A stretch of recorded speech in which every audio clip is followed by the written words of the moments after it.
Assalamualaikum warahmatullahi wabarakatuh. Selamat berjumpa dengan Pak Tomo.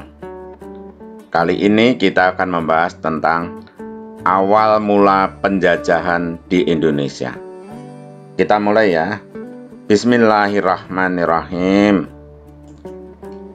Pada zaman dulu, ketika di benua Eropa terjadi perkembangan teknologi perkapalan, ya, jadi teknologi perkapalan berkembang.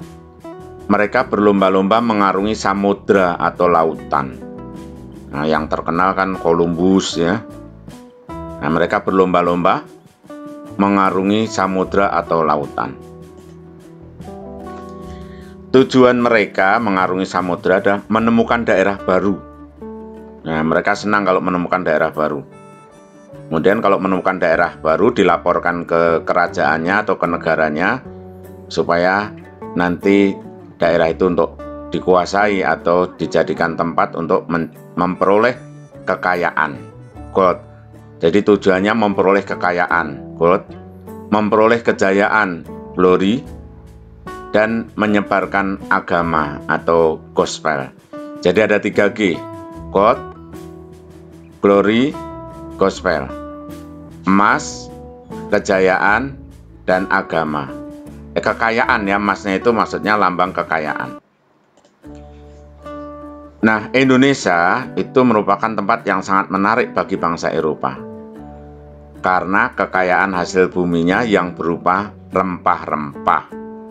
Rempah-rempah itu ada pala, lada, ya, ada juga cengkeh, ya. Rempah-rempah yang paling menarik bagi bangsa asing di Indonesia adalah cengkeh. Jadi cengkeh adalah rempah-rempah yang paling menarik. Nah, cengkeh itu bisa digunakan untuk macam-macam ya. Pernah lihat cengkeh nggak? Nah, bangsa Eropa yang pertama kali datang ke Indonesia adalah bangsa Portugis. Jadi nomor 1 Portugis yang pernah datang ke Indonesia ya. Kemudian Spanyol. Habis Portugis, Spanyol, habis itu Belanda. Terus Inggris sebentar menguasai Indonesia, habis itu Belanda lagi selama 350 tahun menguasai Indonesia. Kalau yang lain-lain hanya sebentar ya. Nah, bangsa-bangsa Eropa yang memulai hubungan dengan Indonesia itu mula-mula itu berdagang. Jadi mula-mula berdagang, bukan datang terus menjajah. Mereka ternyata berdagang. Terus melihat bangsa Indonesia kayaknya pada bodoh. Lalu mereka berusaha untuk menguasai perdagangan atau monopoli.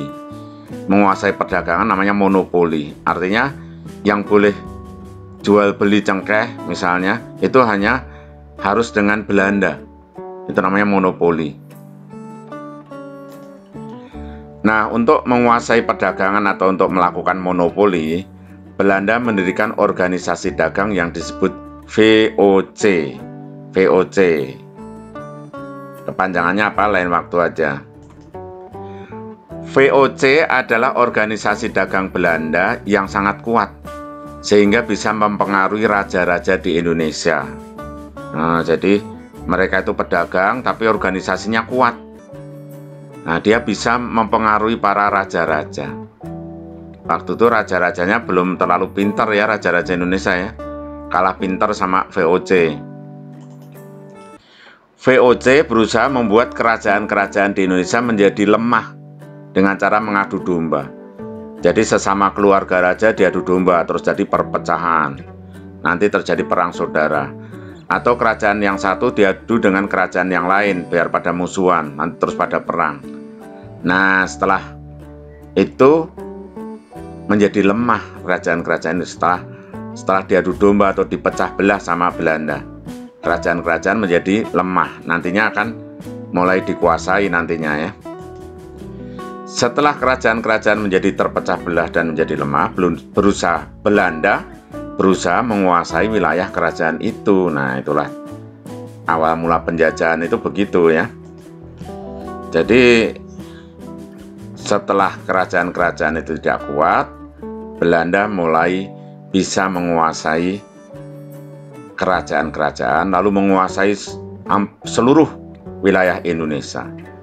Itulah pinternya Belanda ya. Indonesia waktu itu jauh kalah pinter dibandingkan dengan Belanda. Sekarang insya Allah Indonesia sudah sama pinternya ya. Semuanya udah sekolah ya. Baik, sampai sini dulu pembahasan kita tentang awal mula penjajahan di Indonesia. Terima kasih. Jangan lupa sebarkan video ini kepada teman-teman. Assalamualaikum warahmatullahi wabarakatuh.